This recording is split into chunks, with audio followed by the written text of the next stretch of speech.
Socio പ്ലസിലേക്ക് എല്ലാവർക്കും സ്വാഗതം. Civic consciousness, പൗരബോധം എന്ന യൂണിറ്റിലെ മൂന്നാമത്തെ ക്ലാസ് ആണ് നമ്മളിവിടെ സ്റ്റാർട്ട് ചെയ്യാൻ പോകുന്നത്. Familiarisation of role models. ചില റോൾ മോഡൽസിന്, ചില ഉത്തമ മാതൃകകളെ നമ്മളിവിടെ പരിചയപ്പെടുകയാണ്. എന്തിനുള്ള ഉത്തമ മാതൃകകൾ റോൾ മോഡൽസ് ആണ്? സിവിക് കോൺഷ്യസ്നെസ്സിനുള്ള, പൗരബോധത്തിനുള്ള, കൃത്യമായിട്ട് നമുക്ക് പൗരബോധമുണ്ട് എന്ന് പറയാൻ സാധിക്കുന്ന കുറച്ച് ആളുകളെ നമ്മളിവിടെ പരിചയപ്പെടുകയാണ്. നമുക്കൊക്കെ ചില റോൾ മോഡൽസ് ഉണ്ടാവും. ചിലപ്പോൾ സ്പോർട്സ് രംഗത്തുള്ള, ചിലപ്പോൾ സിനിമാ രംഗത്തുള്ള, അങ്ങനെ പല മേഖലകളിലുള്ള റോൾ മോഡൽസ് ഒരുപക്ഷെ നമുക്കുണ്ടാവും. എന്നാൽ നമ്മളിവിടെ പരിചയപ്പെടാൻ പോകുന്നത് പൗരബോധവുമായി ബന്ധപ്പെട്ടുകൊണ്ടുള്ള, സിവിക് കോൺഷ്യസ്നെസ്സുമായി ബന്ധപ്പെട്ടുകൊണ്ടുള്ള ചില റോൾ മോഡൽസിനെയാണ്. ഇതിൽ നമുക്ക് അറിയുന്ന ആളുകളുണ്ട്, ഒരുപക്ഷെ ആദ്യമായിട്ട് പരിചയപ്പെടാൻ പോകുന്ന ആളുകളും ഉണ്ടാവും. അപ്പോൾ ഏറ്റവും ആദ്യം നമുക്കിവിടെ പേരുകളൊന്ന് നോക്കാം. നമുക്ക് ഏറ്റവും സുപരിചിതനായിട്ടുള്ള വ്യക്തിയാണ് ആദ്യം കാണാൻ സാധിക്കുക, A P J Abdul Kalam.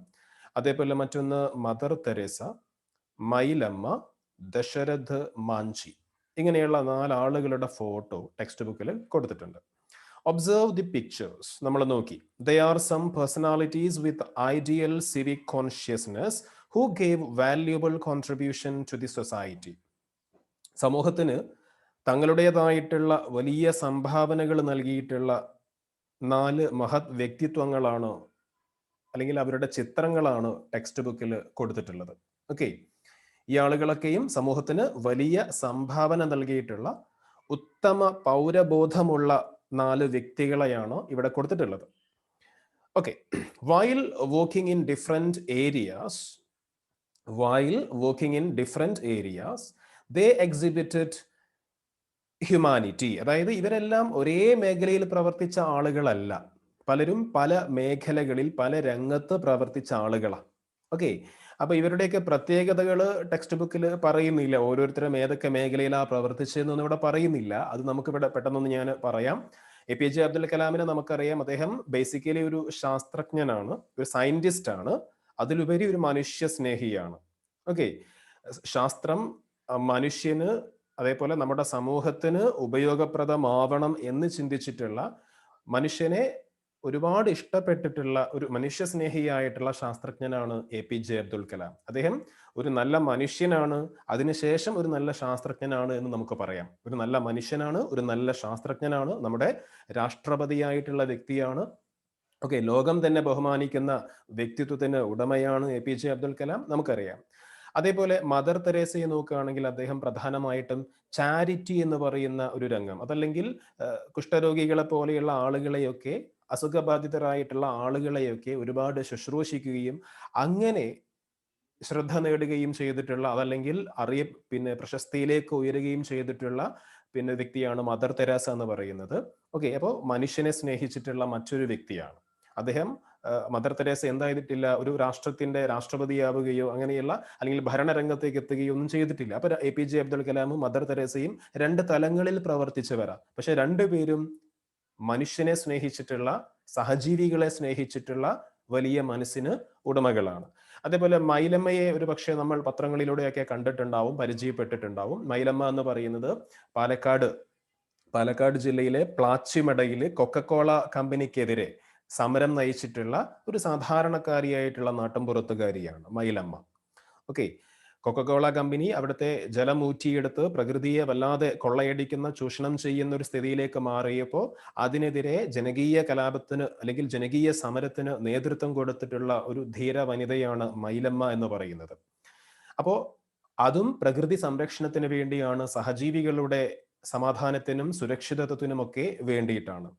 അതേപോലെ ദശരഥ് മാഞ്ചി എന്ന് പറയുന്നത് മറ്റൊരു വ്യക്തി. ദശരഥ മാഞ്ചിയുടെ പ്രത്യേകത, ഇവരെ പറ്റിയൊക്കെ നമുക്ക് യൂട്യൂബിൽ ഇവരുടെ സ്റ്റോറീസ് ഡോക്യുമെന്ററി ആയിട്ടൊക്കെ അവൈലബിൾ ആണ്.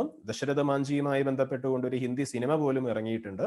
അപ്പൊ ദശരഥ് മാഞ്ചിയുടെ പ്രത്യേകത എന്താന്ന് വെച്ചാൽ, അദ്ദേഹത്തിന്റെ വ്യക്തി ജീവിതത്തിൽ ഉണ്ടായിട്ടുള്ള ഒരു ദുരനുഭവം തന്റെ നാട്ടിൽ മറ്റാർക്കും ഇനി ഉണ്ടാവരുത് എന്നുള്ള അദ്ദേഹത്തിന്റെ ഒരു ചിന്ത, ആ പ്രദേശത്തുകാർക്ക് ഒരു വലിയ റോഡ് നിർമ്മിച്ചു കൊടുക്കുന്നതിലേക്ക് എത്തുകയാണ് ചെയ്തത്. കുറച്ചുകൂടി വ്യക്തമായിട്ട് പറഞ്ഞാൽ, തൻ്റെ ഗ്രാമത്തില്, ദശരഥ മാഞ്ചിയുടെ ഗ്രാമത്തില് ആശുപത്രി സൗകര്യങ്ങളൊന്നും ഇല്ലാതിരുന്ന സൗകര്യങ്ങളൊക്കെ കുറവുള്ള, റോഡ് സൗകര്യങ്ങളൊക്കെ കുറവുള്ള ഒരു പ്രദേശമായിരുന്നു. അപ്പൊ ഈ പ്രദേശത്ത് ഒരു മലമുകളിൽ അദ്ദേഹം ജോലി ചെയ്തുകൊണ്ടിരിക്കുന്ന സമയത്ത് തൻ്റെ മലമുകളിലേക്ക്, തൻ്റെ അടുത്തേക്ക് എത്തിയിട്ടുള്ള തൻ്റെ ഗർഭിണിയായിട്ടുള്ള ഭാര്യ പെട്ടെന്ന് പിന്നെ അപകടം സംഭവിക്കുകയും അവരെ ആശുപത്രിയിൽ എത്തിക്കാൻ ഒരുപാട്, ആ മല മുഴുവൻ ചുറ്റി വേണം, താഴെ ഇറങ്ങി ആ മല മുഴുവൻ ചുറ്റി വേണം ഒരുപാട് ദൂരെയുള്ള ആശുപത്രിയിലേക്ക് എത്തിക്കാൻ. അപ്പൊ അങ്ങനെ അവിടെ എത്തിക്കാൻ വൈകിയത് മൂലം അദ്ദേഹത്തിന്റെ ഭാര്യ മരണപ്പെടുകയും അതേ തുടർന്ന് അദ്ദേഹം ഒരു കാര്യം തീരുമാനിക്കുകയും ചെയ്തു. തൻ്റെ ഭാര്യയ്ക്കുണ്ടായിട്ടുള്ള ഈ ഒരു അനുഭവം ഈ ഗ്രാമത്തിൽ മറ്റാർക്കും ഇനി ഉണ്ടാവരുത്. സമയത്തിന് ചികിത്സ കിട്ടാത്തതിന്റെ പേരിൽ എന്ത് ചെയ്യാൻ പാടില്ല, ആർക്കും ഇത്തരത്തിലൊരു മരണം, ഇത്തരത്തിലൊരു അനുഭവം ഉണ്ടാവാൻ പാടില്ല എന്ന് അദ്ദേഹം തീരുമാനിക്കുകയും അദ്ദേഹം അതിനു വേണ്ടിയിട്ട് ചെയ്ത കാര്യം എന്താണ്? അദ്ദേഹം അതിനു വേണ്ടി ചെയ്തത്, തൻ്റെ ഗ്രാമത്തിൽ നിന്ന് ആശുപത്രിയുള്ള പ്രദേശത്തേക്ക് എത്രയോ കിലോമീറ്റർ ചുറ്റി, ഈ വലിയ പർവ്വതത്തിന്റെ താഴ്ഭാഗത്തു കൂടി എത്രയോ കിലോമീറ്റർ ചുറ്റി തിരിഞ്ഞു വേണം പോകാൻ. പകരം അദ്ദേഹം എന്ത് ചെയ്തു? പകരം അദ്ദേഹം ഈ ഒരു വലിയ പർവ്വതത്തെ, ഈ ഒരു വലിയ മലയെ തൻ്റെ ഒരാളുടെ പ്രയത്നം കൊണ്ട്, എത്രയോ വർഷങ്ങൾ എടുത്തുകൊണ്ട് തൻ്റെ കയ്യിലുള്ള മൺവെട്ടിയും കോടാലിയും അങ്ങനെയൊക്കെയുള്ള ചെറിയ പാരയും അങ്ങനെയുള്ള ചെറിയ ചെറിയ ആയുധങ്ങൾ ഉപയോഗിച്ചുകൊണ്ട് വെട്ടിപ്പൊളിച്ച് എന്ത് ചെയ്തു? ആ മലക്ക് കുറുകെ ആശുപത്രിയുള്ള ആ ഒരു ഭാഗത്തേക്ക് ഒരു പാത, ഒരു മലമ്പാത അദ്ദേഹം നിർമ്മിക്കുകയാണ്, ഒരു റോഡ് അദ്ദേഹം നിർമ്മിക്കുകയാണ് ചെയ്തത്. ആ മലക്ക് കുറുകെ, മല വെട്ടിപ്പിളർന്നുകൊണ്ട് ആ മലക്ക് കുറുകെ ഒരു റോഡ് നിർമ്മിച്ച് തൻ്റെ സമൂഹത്തിന് ഒന്നാകെ ഒരു വലിയ മാതൃകയായി മാറിയ വ്യക്തിയാണ് ദശരഥ് മാഞ്ചി എന്ന് പറയുന്നത്. ഓക്കെ, ഇവരെ കുറിച്ചൊക്കെ നമുക്ക് നേരത്തെ ഞാൻ പറഞ്ഞു, ഗൂഗിളിൽ അതല്ലെങ്കിൽ യൂട്യൂബിൽ ഒരുപാട് ഡോക്യുമെന്ററീസ് ഒക്കെ അവൈലബിൾ ആണ്. അപ്പോൾ ഇങ്ങനെയുള്ള ആളുകളൊക്കെ പല മേഖലകളിൽ പ്രവർത്തിച്ചിട്ടുള്ള ആളുകളാണ്. പക്ഷെ എല്ലാവരും സമൂഹത്തിന്റെ നന്മയ്ക്ക് വേണ്ടി ഒരുപാട് കാര്യങ്ങൾ, അവരുടെ ജീവിതം തന്നെ മാറ്റിവെച്ചു എന്ന് പകൽ പോലെ വ്യക്തമാണ്. Okay, while working in different areas, they exhibited humanity, love towards fellow beings, and duty consciousness. Everyone should work in their own areas of activity with magnanimity and dedication. പറഞ്ഞ കാര്യം തന്നെയാണ്. ഓരോരുത്തരും അവരുടേതായിട്ടുള്ള മേഖലകളിൽ പ്രവർത്തിച്ചവരാണ്. പക്ഷെ ആ ഒരു മേഖലയിൽ വളരെ സത്യസന്ധമായി ആത്മാർത്ഥതയോടുകൂടി അവർ പ്രവർത്തിച്ചു, അർപ്പണ മനോഭാവത്തോടു കൂടി എല്ലാവരും പ്രവർത്തിച്ചു എന്നതാണ് സത്യം. അപ്പൊ അതുകൊണ്ട് തന്നെ നമ്മളെല്ലാവരും മറ്റെല്ലാ ജോലികളും ഉപേക്ഷിച്ചുകൊണ്ട് മനുഷ്യ സേവനത്തിന് ഇറങ്ങണം എന്നല്ല സിവിക് കോൺഷ്യസ്നെസ് എന്നതുകൊണ്ട് ഉദ്ദേശിക്കുന്നത്. നമ്മൾ ഏത് ജോലിയിലാണോ, നമ്മൾ ഏത് ഫീൽഡിലാണോ പ്രവർത്തിക്കുന്നത്, ആ ഫീൽഡിൽ നമ്മൾ സത്യസന്ധമായി ആത്മാർത്ഥതയോടുകൂടി പ്രവർത്തിച്ചാൽ സ്വാഭാവികമായിട്ടും എല്ലാ ആളുകൾക്കും നീതി ലഭ്യമാവും. ആർക്കും ആരുടെയും അവകാശങ്ങൾ അവിടെ നിഷേധിക്കപ്പെടില്ല. Okay, so if every individual is made to think and work in such a manner, then only social progress is possible. Okay, അതായത് ഈ രൂപത്തിൽ ഈ പറഞ്ഞതുപോലെ everyone should work in their own areas of activity with magnanimity and dedication. അതായത് ഓരോരുത്തരും, പിന്നെ ഓരോ വ്യക്തികളും അവരുടെ ജോലിയിൽ നിസ്വാർത്ഥമായി അർപ്പണ മനോഭാവത്തോടു കൂടി ഓരോ വ്യക്തികളും അവരുടെ ജോലി അല്ലെങ്കിൽ അവരുടെ പ്രവൃത്തിയിൽ ഏർപ്പെടുകയാണെങ്കിൽ, മനുഷ്യൻ അങ്ങനെ ചിന്തിക്കുകയാണെങ്കിൽ സ്വാഭാവികമായിട്ടും ആ സമൂഹത്തിന് ഒന്നാകെ എന്തുണ്ടാവും? പുരോഗതി ഉണ്ടാവും.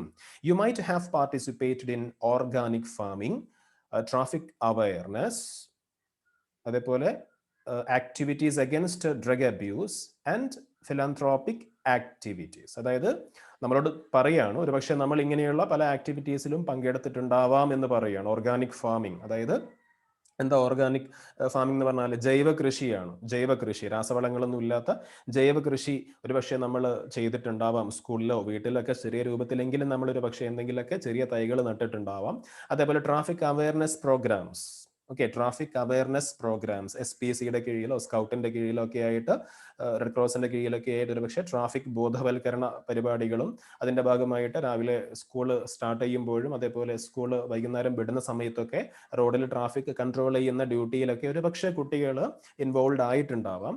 അതേപോലെ ആക്ടിവിറ്റീസ് അഗൈൻസ്റ്റ് ഡ്രഗ് അബ്യൂസ്, അതായത് ലഹരി വിരുദ്ധ പ്രവർത്തനങ്ങളിലൊക്കെ പോസ്റ്ററുകൾ തയ്യാറാക്കുക, റാലികൾ സംഘടിപ്പിക്കുക, അങ്ങനെയൊക്കെയുള്ള കാര്യങ്ങൾ ഒരു പക്ഷേ പങ്കാളികളായിട്ടുണ്ടാവാം. ആൻഡ് ഫിലാന്ത്രോപ്പിക് ആക്ടിവിറ്റീസ്, ഓക്കെ, ജീവകാരുണ്യ പ്രവർത്തനങ്ങളാണ് ഉദ്ദേശിക്കുന്നത്. ഫിലാന്ത്രോപ്പിക് ആക്ടിവിറ്റീസ് കൊണ്ട് ഉദ്ദേശിക്കുന്നത് ജീവകാരുണ്യ പ്രവർത്തനങ്ങളൊക്കെയാണ്. അപ്പൊ ഇങ്ങനെയൊക്കെയുള്ള പല പ്രവർത്തികളിലും ഒരുപക്ഷെ നമ്മൾ പങ്കാളികളായിട്ടുണ്ടാവാം. It indicates your civic consciousness. അങ്ങനെ പങ്കാളികളായിട്ടുണ്ടെങ്കിൽ അത് എന്തിനെയാണ് കാണിക്കുന്നത്, അത് എന്തിനെയാണ് സൂചിപ്പിക്കുന്നത്, അല്ലെങ്കിൽ എന്തിനെയാണ് വ്യക്തമാക്കുന്നത്? നമുക്ക് സിവിക് കോൺഷ്യസ്നെസ് ഉണ്ട്, നമുക്ക് പൗരബോധമുണ്ട്. ഓക്കെ, നമ്മളിലെ പൗരബോധത്തെയാണ് അത് വ്യക്തമാക്കുന്നത്. ഇനി ഒരു പക്ഷേ ഇതിലൊന്നും പങ്കെടുക്കാത്ത കുട്ടികളുണ്ടെങ്കിൽ അവർക്ക് പൗരബോധമില്ല എന്ന അർത്ഥമില്ല. ഓക്കെ, ഇതിനൊക്കെയുള്ള അവസരം കിട്ടിയിട്ടും ഇതിലൊന്നും പങ്കെടുക്കാൻ താല്പര്യപ്പെടാതെ മാറി നിൽക്കുന്നുണ്ടെങ്കിൽ നമ്മൾ അവിടെ ഒന്ന് സംശയിക്കണം. നമ്മളിലെ സിവിക് കോൺഷ്യസ്നെസ് എത്രത്തോളം ഉണ്ട് എന്ന് നമ്മൾ നമ്മോട് തന്നെ ഒരു ചോദ്യം ചോദിക്കുന്നത് നല്ലതാണ്.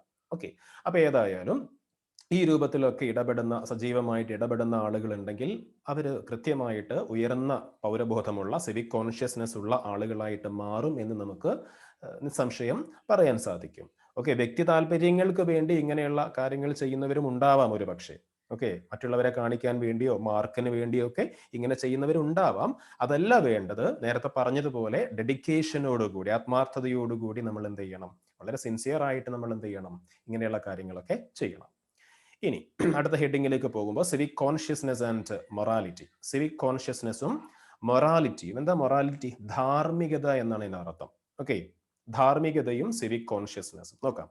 Gandhiji's views on morality in different dimensions of human life are given. അതായത് മനുഷ്യ ജീവിതത്തിന്റെ മനുഷ്യജീവിതത്തിന്റെ എല്ലാ തലങ്ങളിലും ഉണ്ടാവേണ്ട ഒന്നാണ് ധാർമ്മികത. ആ ധാർമ്മികതയെ സംബന്ധിച്ച് ഗാന്ധിജിയുടെ കാഴ്ചപ്പാട് ടെക്സ്റ്റ് ബുക്കിൽ ഇവിടെ കൊടുത്തിട്ടുണ്ട്. ഇവിടെ കാണാൻ പറ്റും, Gandhiji's view on morality. Okay, അപ്പോൾ നമ്മുടെ എല്ലാവരുടെയും, എല്ലാ മനുഷ്യന്റെയും ജീവിതത്തിന്റെ എല്ലാ തലങ്ങളിലും അവന്റെ ജീവിതത്തിൽ ഉടനീളം ഉണ്ടാവേണ്ട ഒന്നാണ് ധാർമ്മികത. ആ ധാർമ്മികതയെ, മൊറാലിറ്റിയെ സംബന്ധിച്ച് ഗാന്ധിജിയുടെ ചില വ്യൂസ്, കാഴ്ചപ്പാടുകൾ ഇവിടെ കൊടുത്തിട്ടുണ്ട്. Okay, the basis of all activities. Okay, നമുക്ക് ആ കാഴ്ചപ്പാട് നോക്കിയിട്ട് ഇങ്ങോട്ട് വരാം. ശ്രദ്ധിക്കുക, എന്തൊക്കെയാണ് ഗാന്ധിജിയുടെ കാഴ്ചപ്പാടുകൾ. അത് എക്സ്ട്രാ റീഡിംഗ് ആണ്, പക്ഷേ എങ്കിലും വളരെ പെട്ടെന്ന് നോക്കുക. Gandhiji's view on morality. Politics without principles. അതായത് ഇങ്ങനെയൊക്കെ വേണമെന്നല്ല ഗാന്ധിജി പറയുന്നത്, ഇന്നത്തെ ലോകത്തിൽ ഇതാണ് അവസ്ഥ എന്നാണ് ഗാന്ധിജി പറയുന്നത്. പൊളിറ്റിക്സ് വിത്തൗട്ട് പ്രിൻസിപ്പിൾസ്, ആദർശമില്ലാത്ത രാഷ്ട്രീയം. Okay, politics without principle. ഓരോന്ന് എക്സ്പ്ലെയിൻ ചെയ്തു പോകുന്നില്ല, അർത്ഥം മാത്രം ഞാൻ പറയാം. വെറുതെ നമ്മൾ സമയം അതിന്റെ മുകളിൽ ഒരുപാട് കളയുന്നില്ല.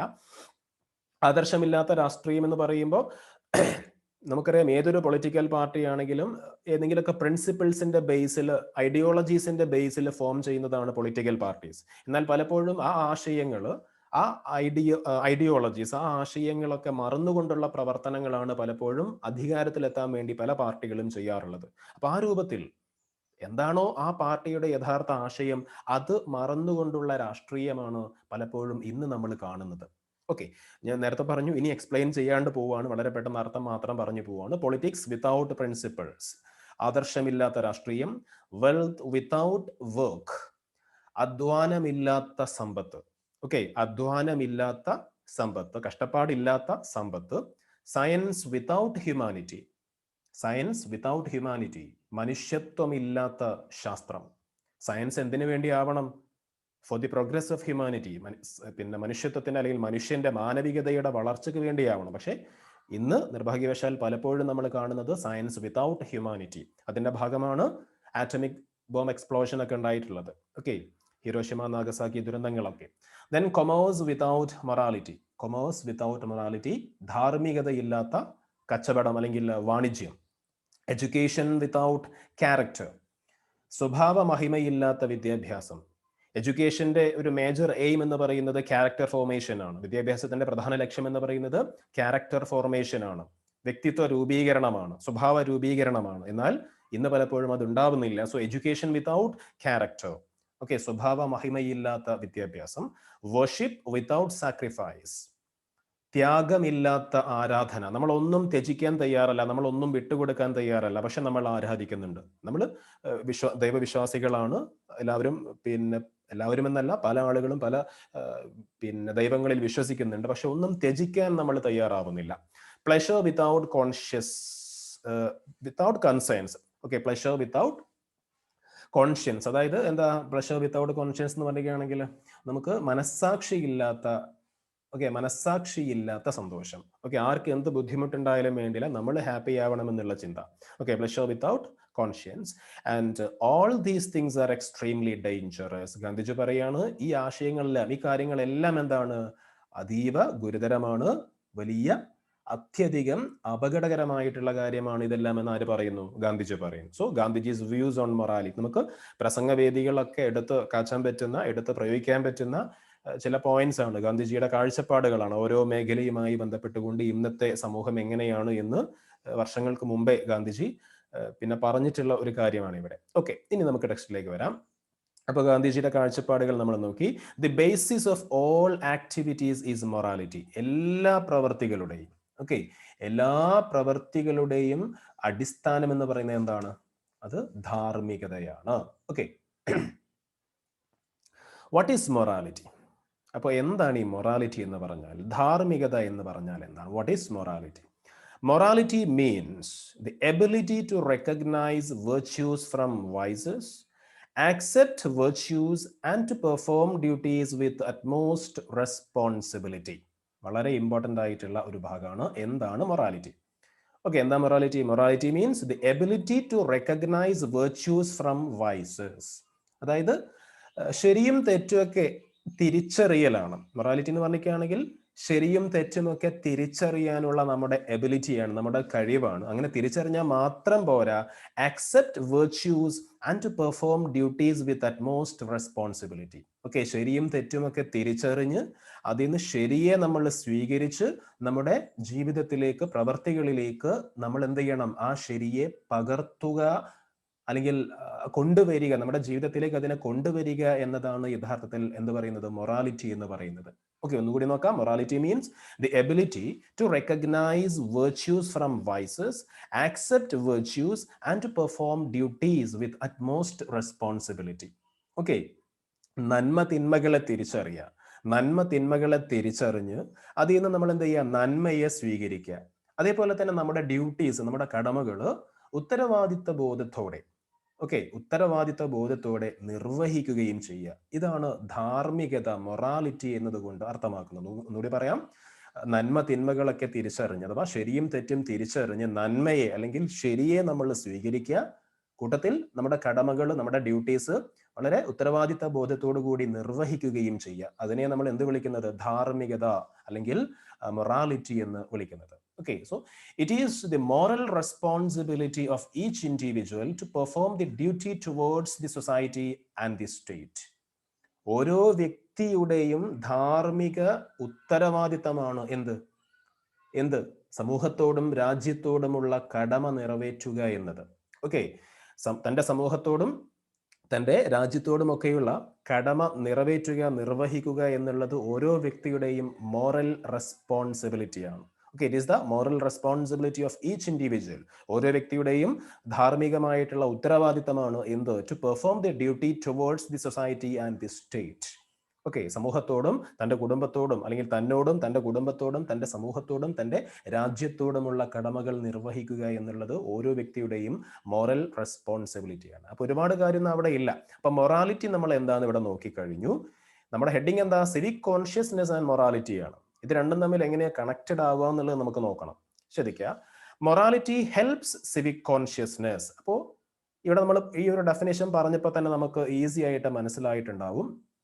ഞാൻ ബാക്കി കാര്യങ്ങളൊക്കെ ഒന്ന് ക്ലിയർ ചെയ്യാം. ഓക്കെ, എന്താ morality? Morality means the ability to recognise virtues from vices and accept virtues and to perform duties with utmost responsibility. നമ്മുടെ കടമകളൊക്കെ ചെയ്യാന്നുള്ളൊരു കാര്യം അവിടെ പറയുന്നത്. ശരിയും തെറ്റും തിരിച്ചറിഞ്ഞ് അതിൽ നിന്ന് ശരിയെ മനസ്സിലാക്കി ശരിക്കനുസരിച്ച് പ്രവർത്തിക്കുക എന്നൊക്കെ ഇവിടെ പറയുന്നുണ്ട്. അപ്പോൾ അങ്ങനെയാകുമ്പോൾ തീർച്ചയായിട്ടും അത് സിവിക് കോൺഷ്യസ്നെസ്സിനെ പ്രൊമോട്ട് ചെയ്യുന്ന ഒരു കാര്യം തന്നെയാണ്. അതാണ് ഇവിടെ പറയുന്നത്. Morality helps civic consciousness. Morality എന്തിനെ സഹായിക്കുന്നുണ്ട്? പൗരബോധത്തെ സഹായിക്കുന്നു. വെയറാസ് ഇമ്മൊറാലിറ്റി ഡിസ്ട്രോയ്സ് ഇറ്റ്. അതേസമയം തന്നെ മൊറാലിറ്റി ഇല്ലെങ്കിലോ? ഇമ്മൊറാലിറ്റി എന്ന് പറയുമ്പോൾ എന്താ? അധാർമികത. മൊറാലിറ്റി ധാർമ്മികത, ഇമ്മൊറാലിറ്റി അധാർമികത. അപ്പോൾ ഇമ്മൊറാലിറ്റി ആണെങ്കിലോ ദാറ്റ് ഡിസ്ട്രോയ്സ് സിവിക് കോൺഷ്യസ്നെസ്, പൗരബോധത്തെ ഇല്ലാതാക്കുകയും ചെയ്യുന്നു. സോ മൊറാലിറ്റി വളരെ ഇമ്പോർട്ടൻ്റ് ആണ്. സിവിക് കോൺഷ്യസ്നെസിന്റെ കാര്യത്തിൽ മൊറാലിറ്റി വളരെ ഇമ്പോർട്ടൻ്റ് ആണെന്ന് ഈ ഒരു സെന്റൻസിൽ നമുക്ക് വ്യക്തമാണ്.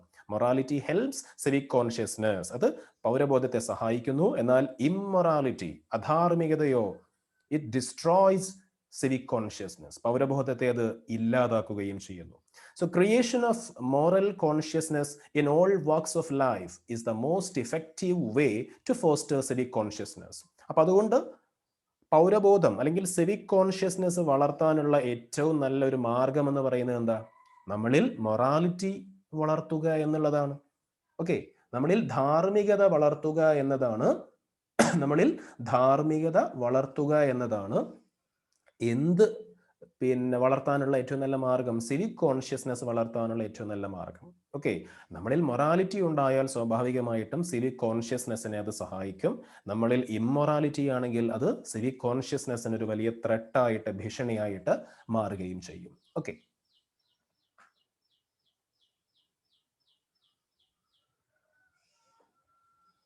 Civic consciousness is A creative state of mind. Civic consciousness എന്ന് പറയുന്നത് എന്താണ്? അതൊരു നമ്മുടെ മനസ്സിൻ്റെ ഒരു ക്രിയേറ്റീവായിട്ടുള്ള, വളരെ ക്രിയാത്മകമായിട്ടുള്ള ഒരു അവസ്ഥയാണ് സിവിക് കോൺഷ്യസ്നെസ് എന്ന് പറയുന്നത്. പൗരബോധം എന്ന് പറയുന്നത് it is A creative state of mind. Okay, നമ്മുടെ മനസ്സിൻ്റെ വളരെ പോസിറ്റീവായിട്ടുള്ള, ക്രിയാത്മകമായിട്ടുള്ള ഒരവസ്ഥയെയാണ് നമ്മൾ ഇന്ന് വിളിക്കുന്നത് പൗരബോധം എന്ന് വിളിക്കുന്നത്. അവിടെ എല്ലാവർക്കും നന്മ ഉണ്ടാവണം, സമൂഹത്തിന് മൊത്തത്തിൽ പുരോഗതി ഉണ്ടാവണം, എനിക്ക് മാത്രമല്ല സമൂഹത്തിന് ഒന്നാകെ പുരോഗതി ഉണ്ടാവണം, വളർച്ചയുണ്ടാവണം എന്ന് നമ്മൾ ചിന്തിക്കുന്ന ഒരു തലമാണ്, ഒരു ഘട്ടമാണ് സിവിക് കോൺഷ്യസ്നെസ് എന്ന് പറയുന്നത്. Certain activities with the civic consciousness and without civic consciousness are given below. Put a tick mark against the statements which reflect civic consciousness and a cross mark against the statements without civic consciousness. Okay, അപ്പോൾ ഇവിടെ ഒരു table കൊടുത്തിട്ടുണ്ട്, ചില statement ഇവിടെ കാണാൻ പറ്റും. ആ ഓരോ സ്റ്റേറ്റ്മെന്റും വായിച്ചിട്ട് നമ്മൾ ചെയ്യേണ്ടത് എന്താണ്? ഓരോ സ്റ്റേറ്റ്മെന്റ് നമ്മൾ വായിച്ചിട്ട് അത് സിവിക് കോൺഷ്യസ്നെസ്സിനുള്ള ഉദാഹരണമാണെങ്കിൽ നമ്മൾ എന്ത് ചെയ്യുക? ആ സിവിക് കോൺഷ്യസ്നെസ്സിന്റെ ബോക്സിൽ നമ്മളൊരു ടിക്ക് മാർക്ക് കൊടുക്കുക. അതല്ല, നമ്മൾ വായിക്കുന്ന statement absence of civic consciousness ആണെങ്കിൽ, അല്ലെങ്കിൽ പൗരബോധം ഇല്ലാത്ത ഒരു അവസ്ഥയാണെങ്കിൽ നമ്മൾ ആ ആബ്സെൻസ് ഓഫ് സിവിക് കോൺഷ്യസ്നെസ്സിന്റെ ബോക്സിൽ നമ്മളൊരു ക്രോസ് മാർക്ക് കൊടുക്കുക. വളരെ പെട്ടെന്ന് ചെയ്യാൻ പറ്റുന്ന, ചെറിയ കുട്ടികൾക്ക് വരെ ചെയ്യാൻ പറ്റുന്ന ഒരു ആക്ടിവിറ്റിയാണ്. അപ്പൊ നമുക്ക് പെട്ടെന്നൊന്നത് വായിക്കുക, അത് ഇവിടെ മാർക്ക് ചെയ്ത് പോവാം. ഓക്കെ, അപ്പോൾ obey traffic rules even if you are BC. അതായത് എന്താ ഇവിടെ പറയുന്നത്?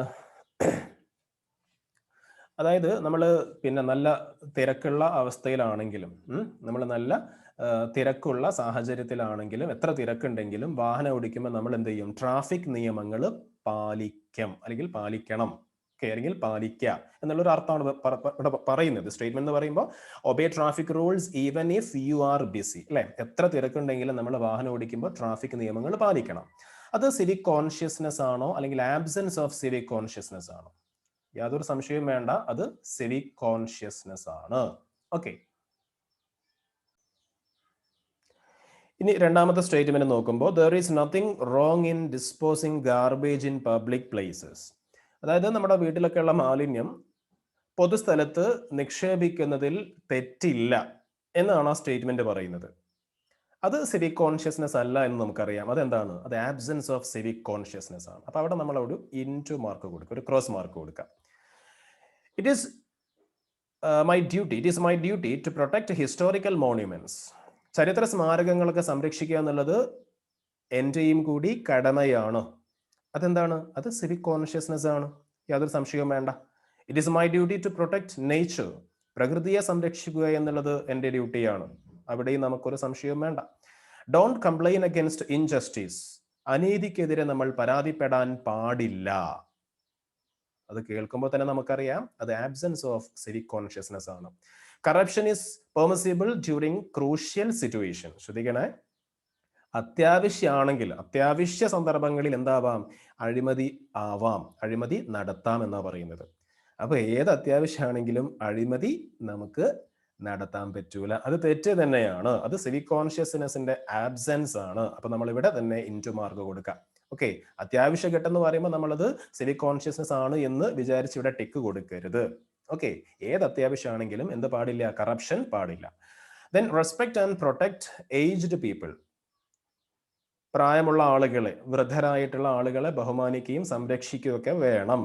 അത് സിവിക് കോൺഷ്യസ്നസ് ആണ്, അല്ലേ? സംശയമൊന്നുമില്ല.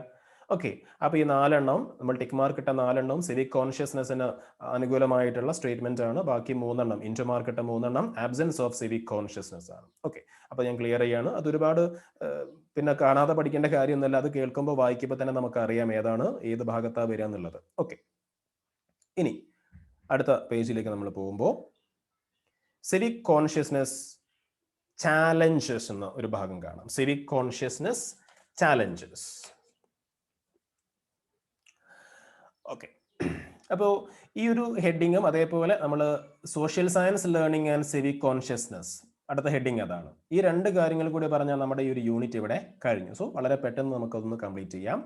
അപ്പൊ സിവിക് കോൺഷ്യസ്നെസ് ചാലഞ്ചസ്, അതായത് പൗരബോധം നേരിടുന്ന പ്രധാനപ്പെട്ട വെല്ലുവിളികൾ എന്തൊക്കെയാണ്? Okay, the main challenge faced by civic consciousness is the mindset to do anything for the sake of one's own personal interest by negating public interest.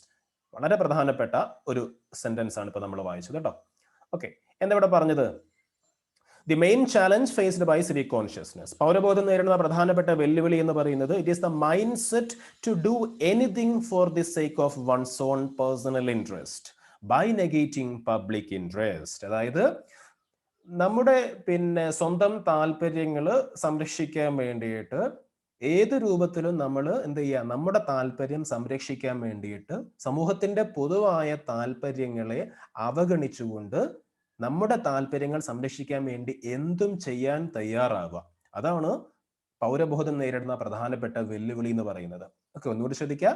The main challenge faced by civic consciousness. എന്താണ് ആ challenge? It is the mindset to do anything for the sake of one's own personal interest by negating public interest. Okay, പൊതു താല്പര്യങ്ങളെ അവഗണിച്ചുകൊണ്ട് സ്വന്തം താല്പര്യങ്ങൾക്ക് വേണ്ടി എന്തും ചെയ്യാൻ തയ്യാറാവുന്നതാണ് പൗരബോധം നേരിടുന്ന സിവിക് കോൺഷ്യസ്നെസ് ഫേസ് ചെയ്യുന്ന ഏറ്റവും പ്രധാനപ്പെട്ട ചാലഞ്ച്, വെല്ലുവിളി. ഓക്കെ, അപ്പോൾ how can we overcome this challenge? അപ്പൊ ഈ വെല്ലുവിളിയെ നമുക്ക് എങ്ങനെ ഓവർകം ചെയ്യാം, എങ്ങനെ മറികടക്കാം? സിവിക് കോൺഷ്യസ്നെസ് നേരിടുന്ന ഈ ഒരു വെല്ലുവിളിയെ നമുക്ക് എങ്ങനെ ഓവർകം ചെയ്യാം? അതിനുള്ള ആൻസറും ഇവിടെ തന്നെ പറയുന്നുണ്ട്. അതുകൊണ്ട് തന്നെ വളരെ പ്രധാനപ്പെട്ട ഈ ചാപ്റ്ററിലെ വളരെ പ്രധാനപ്പെട്ട ഒരു ഭാഗമാണ്. Each one should evaluate his activities critically. ഈ ഒരു ചാപ്റ്ററിലേക്ക് വേണ്ടി മാത്രം പഠിക്കേണ്ട പോയിന്റ് അല്ല, നമ്മുടെ ലൈഫിലൊക്കെ നമ്മൾ അപ്ലൈ ചെയ്യേണ്ട ഒരു പോയിന്റ് ആണ്. നമ്മൾ എന്ത് ചെയ്യുക? Each one should evaluate his activities critically. നമ്മൾ ഓരോരുത്തരും നമ്മുടെ പ്രവർത്തികളെ വിമർശനാത്മകമായിട്ട് വിലയിരുത്താം. അപ്പൊ നമുക്ക് നമ്മുടെ തെറ്റുകളും ശരികളൊക്കെ കൃത്യമായിട്ട് നമ്മളിലേക്ക് തന്നെ നമ്മളൊന്ന് അന്വേഷിക്കുമ്പോൾ, ഒന്ന് ചിന്തിക്കുമ്പോൾ, ഒന്ന് നോക്കുമ്പോൾ നമുക്ക് മനസ്സിലാവും. Next one, should work. ആദ്യം മാർക്ക് ചെയ്യാം. Should work for one's own interest without going against public interest. അതായത് സിവിക് കോൺഷ്യസ്നെസ് എന്ന് പറഞ്ഞിരിക്കുകയാണെങ്കിൽ നമ്മുടെ പേഴ്സണൽ ഇൻട്രസ്റ്റിന് യാതൊരു താല്പര്യവും അല്ലെങ്കിൽ യാതൊരു പ്രാധാന്യവും ഇല്ല എന്നല്ല. കൂടുതൽ ഇമ്പോർട്ടൻസ് കൊടുക്കേണ്ടത് പബ്ലിക് ഇൻട്രസ്റ്റിനാണ്, സമൂഹത്തിന്റെ മൊത്തത്തിലുള്ള പൊതുവായ ആവശ്യങ്ങൾക്ക് വേണ്ടിയാണ്. അപ്പൊ നമ്മൾ എപ്പോഴും എന്ത് ചെയ്യണം? Should work for one's own or one's interest without going against public interest. നമ്മുടെ താല്പര്യങ്ങൾ നമുക്ക് സംരക്ഷിക്കാം, അതിനുവേണ്ടി പ്രവർത്തിക്കാം. പക്ഷെ ഒരിക്കലും എന്ത് ചെയ്യരുത്? സമൂഹത്തിന്റെ പൊതുവായ താല്പര്യങ്ങളെ നമ്മൾ ഹനിക്കരുത്. അപ്പൊ പൊതു താല്പര്യങ്ങൾ ഹനിക്കാതെ സ്വന്തം താല്പര്യങ്ങൾക്ക് വേണ്ടി പരിശ്രമിക്കുന്നതിൽ തെറ്റില്ല. Be the change which you expect from others. അതും വളരെ നല്ലൊരു പോയിന്റ് ആണ്. ഗാന്ധിജിയൊക്കെ മുന്നോട്ട് വെച്ചൊരു ആശയം കൂടിയാണത്. Be the change which you expect from others. അതായത് മറ്റുള്ളവരിൽ നിന്ന് നമ്മൾ പ്രതീക്ഷിക്കുന്ന, കാണാൻ ആഗ്രഹിക്കുന്ന മാറ്റങ്ങൾ നമ്മളിൽ നിന്ന് തുടങ്ങുക. ഓക്കെ, അയാൾ അങ്ങനെ, അയാൾ ശരിയില്ല, ഇയാൾ ശരിയില്ല, അത് അങ്ങനെയല്ല വേണ്ടത്, ഇങ്ങനെയല്ല വേണ്ടത്, അങ്ങനെയൊക്കെ നമ്മൾ പറയാറുണ്ട്. അപ്പോൾ അങ്ങനെ മറ്റുള്ളവരിൽ നമ്മൾ കാണാൻ ആഗ്രഹിക്കുന്ന മാറ്റങ്ങളെ നമ്മളിൽ ആദ്യം ഉണ്ടാക്കിക്കൊണ്ടുവരിക. Equal weight should be given to both rights and duties. നമ്മുടെ അവകാശങ്ങൾക്കും നമ്മുടെ കർത്തവ്യങ്ങൾക്കും തുല്യ പരിഗണന നൽകുക. ഓക്കെ, നമ്മുടെ അവകാശങ്ങൾക്കും നമുക്ക് കിട്ടാനുള്ളതും നമ്മൾ ചെയ്യാനുള്ളതും രണ്ടിനും ഒരേ പ്രാധാന്യം കൊടുക്കുക. അതേപോലെ individuals should act democratically and tolerably. വ്യക്തികൾ എന്ത് ചെയ്യണം? എപ്പോഴും വളരെ ജനാധിപത്യ ബോധത്തോടുകൂടിയും സഹിഷ്ണുതയോടുകൂടിയും പ്രവർത്തിക്കുക. ഓക്കെ, ജനാധിപത്യ മര്യാദയോടുകൂടി, ജനാധിപത്യ മൂല്യത്തോടുകൂടിയും അതേപോലെ തന്നെ സഹിഷ്ണുതയോടുകൂടിയും എല്ലാവരും പ്രവർത്തിക്കുക. അപ്പൊ ഇങ്ങനെയൊക്കെ ചെയ്താൽ സിവിക് കോൺഷ്യസ്നെസ് നേരിടുന്ന വെല്ലുവിളിയെ നമുക്ക് വളരെ ഈസി ആയിട്ട് ഓവർകം ചെയ്യാൻ പറ്റും. ഓക്കെ, അപ്പോൾ we can also undertake certain activities എന്ന് പറഞ്ഞുകൊണ്ട് ഒരു എക്സ്ട്രാ റീഡിംഗ് ബോക്സ് ഇവിടെ കൊടുത്തിട്ടുണ്ട്. അതായത് ഇങ്ങനെയൊക്കെയുള്ള പ്രവർത്തികളിലൂടെ നമുക്ക് എന്ത് ചെയ്യാം, സിവിക് കോൺഷ്യസ്നെസ് ഉള്ള നല്ല പൗരന്മാരായിട്ട് പിന്നെ വളർന്നു വരാം. അത് താല്പര്യാനുസരണം കുട്ടികൾ വായിച്ച് മനസ്സിലാക്കാം. Okay, undertake more activities and develop attitudes like these which will help to overcome challenges of civic consciousness. Okay, അപ്പോൾ ഈ ഒരു പ്രശ്നം, സ്വന്തം താല്പര്യം സംരക്ഷിക്കാൻ വേണ്ടി എന്തും ചെയ്യാൻ തയ്യാറാവുക എന്നുള്ള ആ ഒരു പ്രശ്നമാണ്, ആ ഒരു പ്രോബ്ലമാണ് സിവിക് കോൺഷ്യസ്നെസ് നേരിടുന്ന ഏറ്റവും പ്രധാനപ്പെട്ട ചാലഞ്ച്. അത് ഓവർകം ചെയ്യാൻ നമുക്ക് ഇങ്ങനെയുള്ള പ്രവർത്തികളിലൂടെ, ഇങ്ങനെയുള്ള ചെറിയ ചെറിയ നടപടികളിലൂടെ സാധിക്കും. ഓക്കെ, ഇനി ഏറ്റവും അവസാനത്തെ ഹെഡിങ്ങിലേക്ക് നമ്മൾ കിടക്കുന്നു, social science learning and civic consciousness. Okay, സമൂഹശാസ്ത്ര അല്ലെങ്കിൽ സാമൂഹ്യ ശാസ്ത്ര പഠനവും പൗരബോധവും തമ്മിൽ എന്താണ് ബന്ധം? നമ്മളിപ്പോൾ പഠിക്കുന്നത് സോഷ്യൽ സയൻസ് ആണ്. അപ്പൊ ഈ സോഷ്യൽ സയൻസ് പഠിക്കുന്നതും സിവിക് കോൺഷ്യസ്നെസ്സും തമ്മിൽ എന്താണ് ബന്ധം? നമുക്കറിയാം, നമ്മൾ ഒരുപാട് വിഷയങ്ങൾ പഠിക്കുന്നുണ്ടെങ്കിലും മനുഷ്യനുമായി ബന്ധപ്പെട്ട, പ്രകൃതിയുമായി ബന്ധപ്പെട്ട, മനുഷ്യനും അവന്റെ ചുറ്റുപാടുമായി ബന്ധപ്പെട്ട, സഹജീവികളുമായി ബന്ധപ്പെട്ട ഏറ്റവും കൂടുതൽ കാര്യങ്ങൾ പഠിക്കുന്നത് സോഷ്യൽ സയൻസിലാണ്.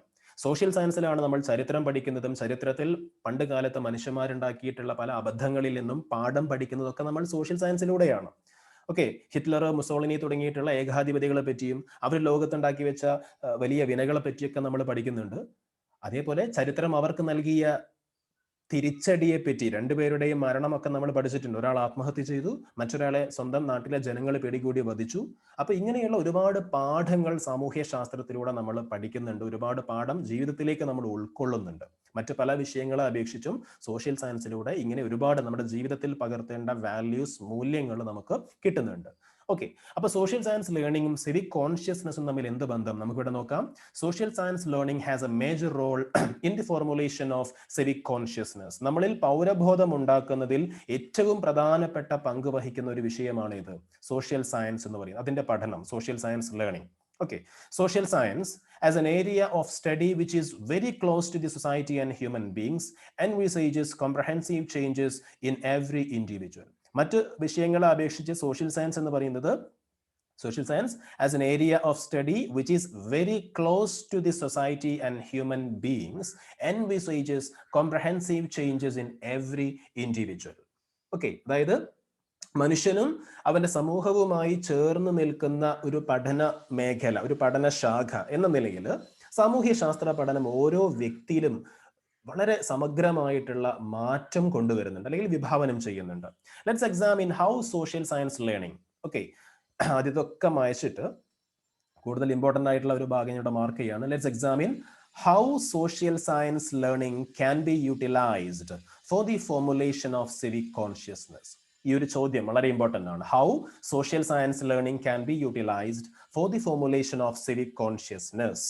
ഓക്കെ, അതായത് ഈ നമ്മളിലെ പൗരബോധ രൂപീകരണത്തിന്, സിവിക് കോൺഷ്യസ്നെസ് നമ്മളിലെ പൗരബോധ രൂപീകരണത്തിന് സാമൂഹ്യ ശാസ്ത്ര പഠനത്തെ നമുക്ക് എങ്ങനെ പ്രയോജനപ്പെടുത്താം, സോഷ്യൽ സയൻസ് ലേണിങ്ങിനെ നമുക്ക് എങ്ങനെ യൂട്ടിലൈസ് ചെയ്യാം, നമ്മളിലെ സിവിക് കോൺഷ്യസ്നെസ് ഡെവലപ്പ് ചെയ്യാൻ സോഷ്യൽ സയൻസ് ലേണിങ്ങിനെ നമുക്ക് എങ്ങനെ യൂട്ടിലൈസ് ചെയ്യാം. കൃത്യമായിട്ട് ഇവിടെ പോയിന്റ്സ് പറയുന്നു. ഒന്ന്, equips the individuals to respect diversity and to behave with tolerance. Social science പഠിക്കുന്നതിലൂടെ നമ്മൾ പല മതങ്ങളെ പറ്റി, പല ആചാരങ്ങളെ പറ്റി, പല കാലഘട്ടങ്ങളിൽ ഉണ്ടായിരുന്ന പല വിശ്വാസങ്ങളെ പറ്റിയൊക്കെ നമ്മൾ മനസ്സിലാക്കുന്നു, പല വിഭാഗത്തിൽപ്പെട്ട മനുഷ്യരെ പറ്റി നമ്മൾ പഠിക്കുന്നു. അപ്പൊ അതിലൂടെ equips the individuals to respect diversity and to behave with tolerance. വൈവിധ്യങ്ങളെ ബഹുമാനിക്കാനും അതേപോലെ സഹിഷ്ണുതയോടെ, ടോളറൻസോടുകൂടി, സഹിഷ്ണുതയോടുകൂടി പെരുമാറാനും വ്യക്തികളെ പ്രാപ്തരാക്കുന്നുണ്ട് എന്ത്, social science learning. Social science പഠിക്കുന്നതിലൂടെ ഒരാൾക്ക് ഈ രൂപത്തിൽ എല്ലാവരോടും സഹിഷ്ണുതയോടുകൂടി പെരുമാറാനും എല്ലാ വിശ്വാസങ്ങളെയും ബഹുമാനിക്കാനും ഒക്കെ സാധിക്കുന്നു. മറ്റൊന്ന്, helps to understand the different contexts of political, social and economic and എൻവയോൺമെന്റൽ പ്രോബ്ലംസ്. അതായത് രാഷ്ട്രീയവും സാമൂഹികവും സാമ്പത്തികവും പാരിസ്ഥിതികവുമായിട്ടുള്ള പ്രശ്നങ്ങൾ ആ പ്രശ്നങ്ങളുടെ വിവിധ വശങ്ങളെ പറ്റിയൊക്കെ കൃത്യമായിട്ട് നമുക്ക് മനസ്സിലാക്കാൻ സാധിക്കുന്നു. നമ്മുടെ സമൂഹത്തിൽ ഒരുപാട് രാഷ്ട്രീയ പ്രശ്നങ്ങൾ, സാമൂഹിക പ്രശ്നങ്ങൾ, സാമ്പത്തിക പ്രശ്നങ്ങൾ, പാരിസ്ഥിതിക പ്രശ്നങ്ങളുണ്ട്.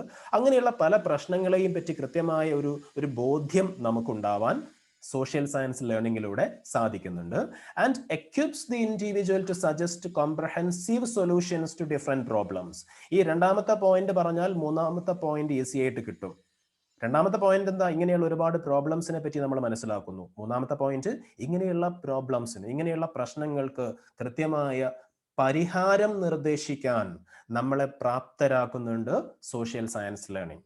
ഓക്കെ, എക്വിപ്സ് ദി ഇൻഡിവിജ്വൽ, ഒരു വ്യക്തിയെ പ്രാപ്തനാക്കുന്നു to suggest comprehensive solutions to different problems. ഇങ്ങനെയുള്ള പല പ്രശ്നങ്ങൾക്കും കൃത്യമായ പരിഹാരം കണ്ടെത്താൻ ഒരു വ്യക്തിയെ പ്രാപ്തനാക്കുന്നു സോഷ്യൽ സയൻസ് ലേണിംഗ്.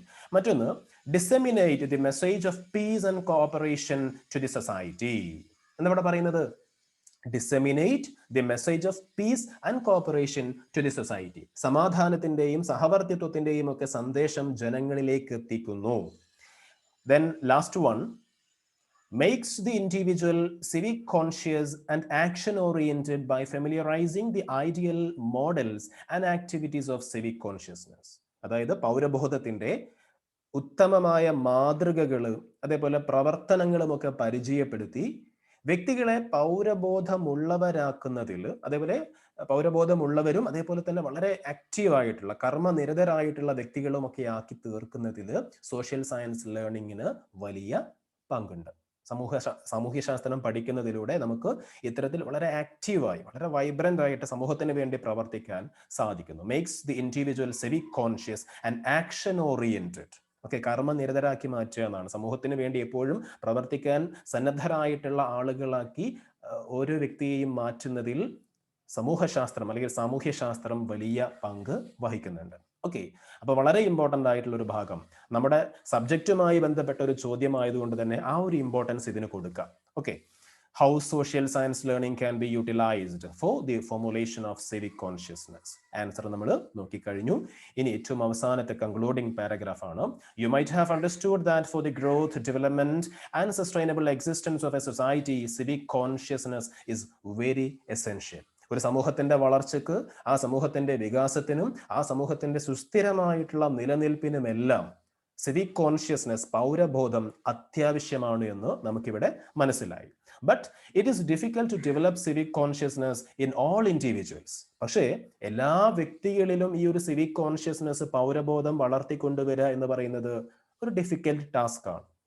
ഒരു രാജ്യത്തുള്ള എല്ലാ ജനങ്ങളിലും ഒരേപോലെ നമുക്ക് പൗരബോധം പൗരബോധം വളർത്തിക്കൊണ്ടുവരാൻ സാധിക്കില്ല.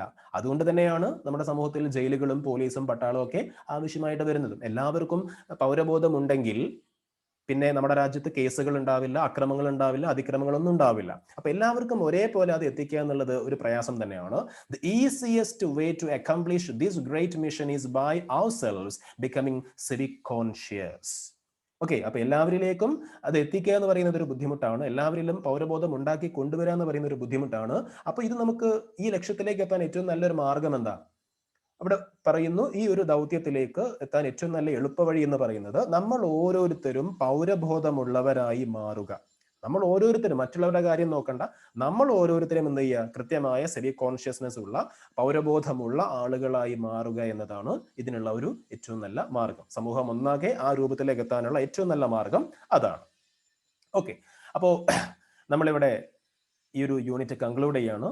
ഈ കാണുന്നത് പോലെ ഇത്രയും കാര്യങ്ങൾ നമ്മൾ ഇവിടെ പഠിച്ചു. സിവിക് കോൺഷ്യസ്നസ്സുമായി ബന്ധപ്പെട്ട അതിന്റെ importance, determining factors, methods to foster civic consciousness and morality, civic consciousness അത് നേരിടുന്ന പ്രധാനപ്പെട്ട challenges, and social science learning and civic consciousness. ഇത്രയും ഭാഗങ്ങൾ നമ്മൾ നോക്കി. അപ്പോൾ ഈ ഒരു യൂണിറ്റിന്റെ ഏറ്റവും അവസാനത്തെ വീഡിയോ നമ്മളിവിടെ കംപ്ലീറ്റ് ചെയ്തു. അപ്പോൾ പുതിയൊരു യൂണിറ്റുമായിട്ട് നമുക്ക് അടുത്ത ക്ലാസ്സിൽ വീണ്ടും കാണാം. Okay, thank you.